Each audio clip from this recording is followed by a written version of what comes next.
Well, good morning. Welcome in. We're winding down, and now the winter weather's coming, so we're getting snow and cold as the season winds down, and people are probably thinking about spring and baseball and track and field and tennis and golf and other things. But we still have a lot of things that we have on our plates that we want to accomplish. Last week was a busy week for us. We played 3 games, went 2-1. Tuesday night, North Kansas City came in. Excuse me. North Kansas City came in Tuesday night. We were able to beat them 61-44.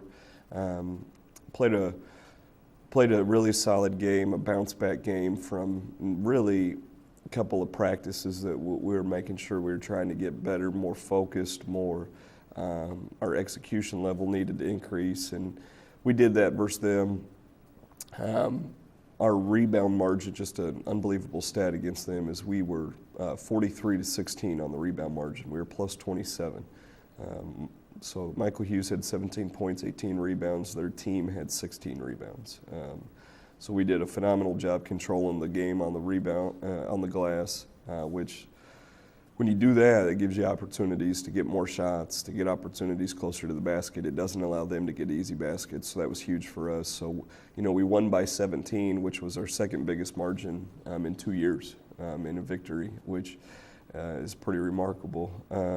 Wednesday, we played back-to-back, so Wednesday, Staley came in, and we jumped out, played really well at the start, and then stunk for 2.5 quarters after that, and they switched defenses on us. We were without Joe Barry, under the weather.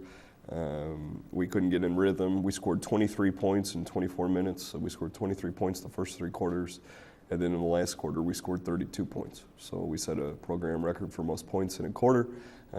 Too little, too late. We ended up losing 63-55. The final score probably wasn't, the game wasn't as close as the final score. They controlled it throughout. So Thursday we had to get after it at practice a little bit to get some things refined. We did that, and then we went on the road to Fort Osage and probably played in a stretch our best basketball of the season and completely dominated. We got down 2-0 to start the game, and then went on a 20-2 run after that.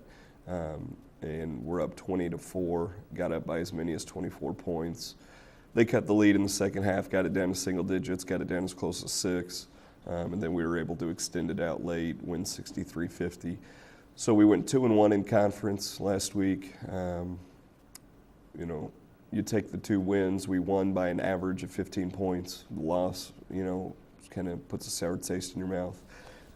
But we saw some things that were showing some signs of improvement after struggling for about 10 days, 2 weeks. We were struggling to score and find a rhythm. So this week doesn't get any easier. Staley, who beat us pretty good Wednesday, we go to their place tonight. Get an opportunity to play them just in less than a week on turnaround time. So our guys will certainly be excited and ready for that. And then Friday night on the road, we go to Oak Park.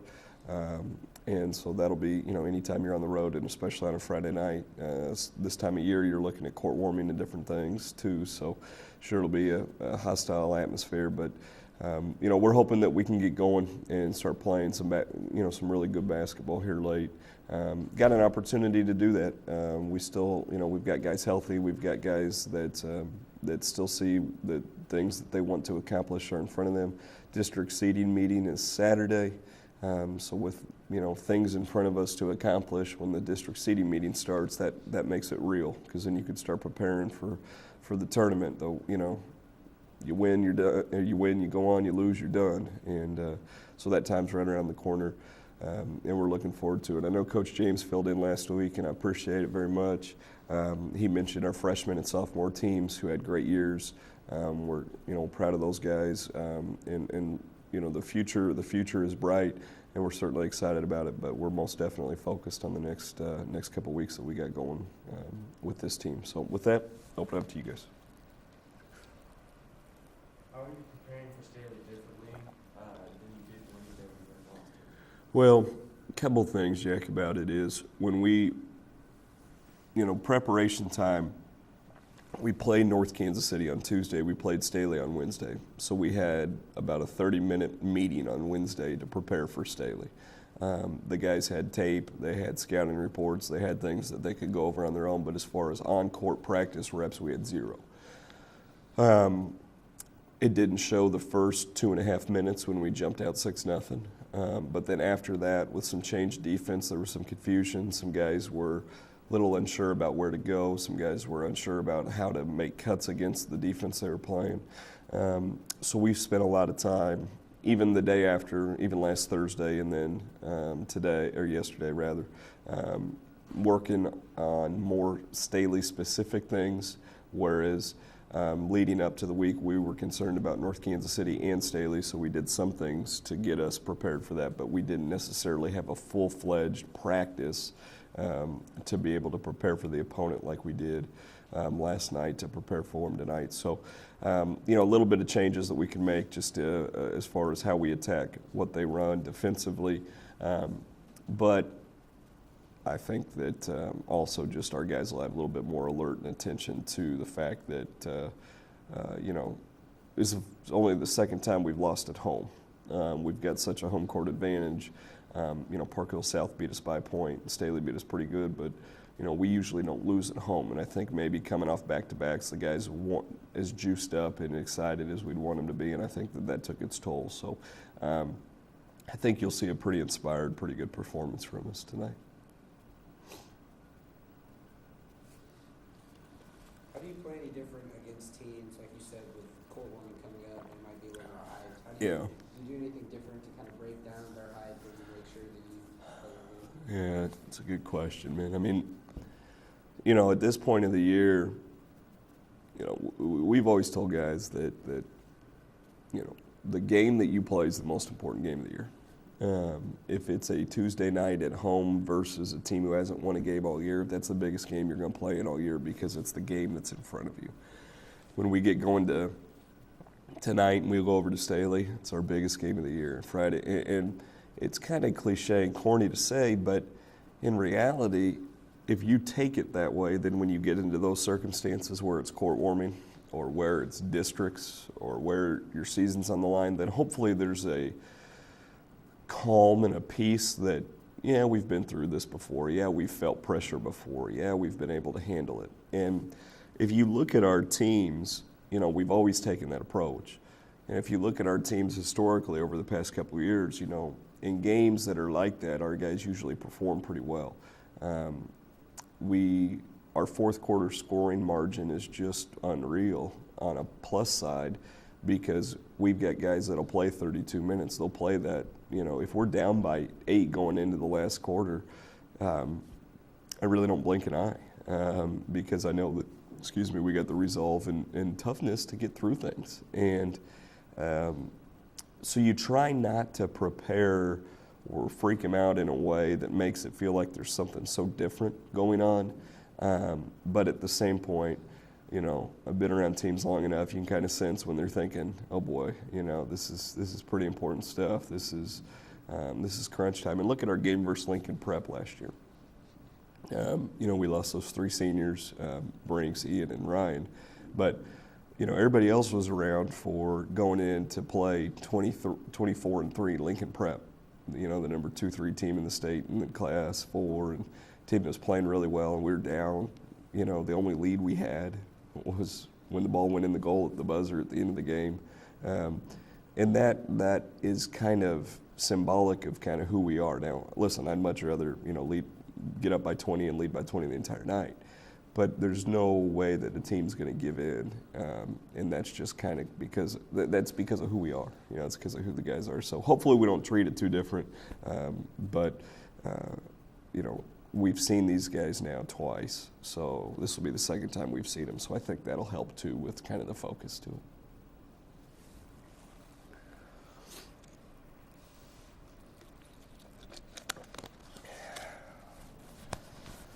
What else we got? So how are you guys? Are you guys already starting to prepare for court warming week next week? You can help psych up the guys. Yeah, court warming is always really fun around here. For some schools when they get to court warming, it's the biggest crowd they've played in front of all year. we're blessed because we get such a great student turnout every night that our guys are used to playing in front of big crowds. Well, then you factor in that at that point of the year, it's the last Friday night home game of the year. So it's not, it's the last time that our team's going to play on that floor this year. So I assume there'll be some folks that will come out for that. Then you factor in the girls' guys doubleheader part of it, where our girls are, hovering right around 500, having a good year. So there's going to be some intrigue in their game versus Raytown, certainly. So you factor that part of it in. So I think it's going to be a really, really well attended. It's going to be an atmosphere that hopefully prepares us and helps us for district play coming up the next week. Because when we're done playing that court warming game, then the next thing that we get going on is the postseason play. And I think that our guys are really, really excited about it. But to tell you the truth, we haven't talked too much about it because we're more worried about trying to figure out a way to win 2 games on the road this week.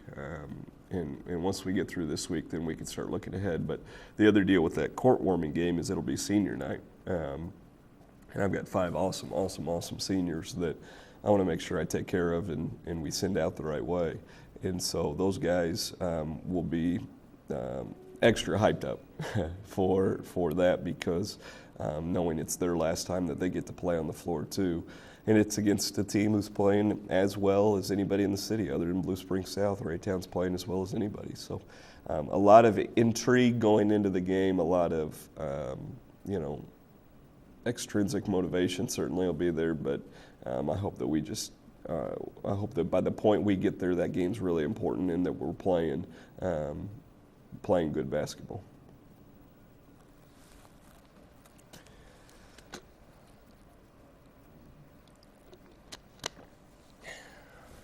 How are you feeling after being so far? I was feeling pretty cruddy.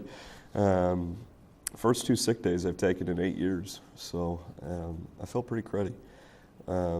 Tuesday I felt a little bit better after I watched us play because we won big, and then Wednesday I felt even worse after watching us play. So I'm feeling better. I appreciate you asking. I got a little bug and I'm trying to get over it and move on. The only thing that makes me feel better is some rest and some good basketball. So hopefully, I've done the rest part. Now we just need to play the good basketball part of it. Earlier you mentioned your 5 awesome Mm-hmm. seniors. Have they shown the growth over the 4 years that you had hoped they would? Yeah. We don't have enough time to talk about kind of who they are and where they've gone from the time that they started with us. But, this is the 5th year, and so last year's group was the first group who came in as freshmen and could play freshman ball on up. Well, with that group, there was some depth in front of them, so those 3 guys evolved into unbelievable kids and players for us. And then this group, there was depth in front of them, so we added a sophomore program during the time. So we've got guys who take the full gamut of this with the 5 guys. Cale was up with the Varsity JV when he was a freshman. And he had a unique opportunity. He had skill. Him and Brian were the 2 guys we brought, and they were ready to go as freshmen. And Cale was more of a JV guy than a varsity guy, but he got some great experience practicing against some really high-level teams, seeing kind of the ins and outs. And Cale has turned into an absolutely unbelievable leader. Just as good a leader as I've ever had as a player, from being able to be an extension of the coach, but then also kind of have a pulse for his teammates and make sure he knows how to get on guys, make sure he knows how to motivate guys. He's been an unbelievable leader. Brian, everybody talks about how great he is, so, I don't want to, boast his ego too much, but, he is that good. Played in some pretty key stretches, pretty key roles as a freshman for us. And then his role has only increased over time. When we were in the Final Four the year we thought we were state championship good, as a sophomore, he came in and played really well in Columbia, played really, really well in 2 games down there. And then obviously the shot he hit last year in districts. So, that's just that's who Brian is. He's clutch. He performs. He knows how to get it done.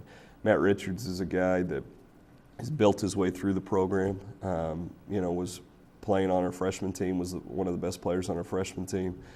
Moved up to JV as a sophomore, was a scorer, was able to do a lot of things, developed into an all-around player last year, played a huge role on that team that won 17 games.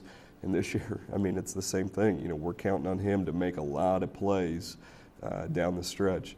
And then two guys who are kind of, what I'd like to think that our program symbolizes are Zach Thompson and Luke Jackson. Zach and Luke played freshman ball when they were freshmen, and then we started our sophomore program, and they were on the sophomore team. And for some people, that has a negative connotation to it. It doesn't for us as coaches or as a program. And that sophomore team has turned out those two guys. They got another year of experience. They got another year to play. They developed. They played JV as juniors, and then you've seen us play this year. Both those guys have played huge roles on this team. Zach, early in the year, we were struggling with some things at the guard spot, trying to stabilize some things. We started him and played him some really key minutes early in the season. He did a nice job with it. Luke Jackson starts the first game of the year out of the chute, records a double-double.